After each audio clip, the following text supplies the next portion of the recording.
On est tombé en amour, je dis bien en amour, on a été charmé par ce qui se passe ici, que ce soit au niveau infrastructure, que ce soit au niveau...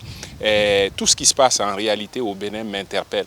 Donc c'est dans ce cadre-là qu'on s'est dit, si on devait faire la deuxième édition de notre forum sur l'entrepreneuriat, il n'y avait pas meilleure place que Cotonou.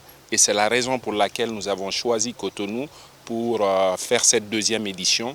L'écosystème entrepreneurial, l'écosystème en termes d'innovation et tout ce qui se fait en éducation est hyper intéressant. Et c'est la raison pour laquelle nous sommes ici avec une grande équipe internationale. Le forum va se passer sur 2 jours. Mais avant le forum, il y a des événements qui se font en amont.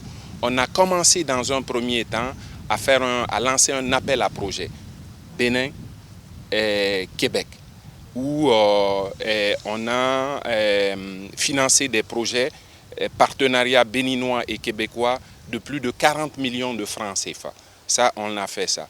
Deuxièmement, on a lancé un concours entrepreneurial dont le résultat final sera connu cette semaine. En réalité, jeudi, en fin de journée, vous allez connaître le grand gagnant. Et croyez-moi, c'est une première dans l'histoire de la représentation québécoise en Afrique. Le grand gagnant de ce concours d'entrepreneurs ira séjourner au Québec, tout frais payés, dans une structure d'accompagnement qui va permettre à cette personne d'avancer, de développer davantage son projet. Il n'y a aucune représentation étrangère qui fait ça. Et nous, on a cru, étant donné le pragmatisme des autorités d'ici, qu'il fallait passer par ce canal-là. Et l'emphase cette année, c'est l'innovation et la durabilité. Vous le savez, l'innovation est importante pour faire de l'entrepreneuriat, pour faire avancer, pour faire en sorte aussi que ces entreprises qui vont germer, qui vont se développer, puissent rester pérennes. Donc l'innovation est importante. Mais de nos jours, avec les changements climatiques, tout ce qui se fait, on ne peut pas faire de l'entrepreneuriat sans penser à la durabilité. Donc vous allez avoir pendant ces 2 jours-là des experts en formation, des experts en entrepreneuriat, des experts en mentorat, des experts en accompagnement et qui vont tous réfléchir pour trouver des solutions aux problèmes que monsieur, madame, les jeunes ont. Et en espérant que cela va aider à faire pousser de nouvelles entreprises qui vont être des Apple de demain, qui vont être les grandes entreprises béninoises de demain. C'est vraiment ça l'objectif. Les perspectives sont intéressantes,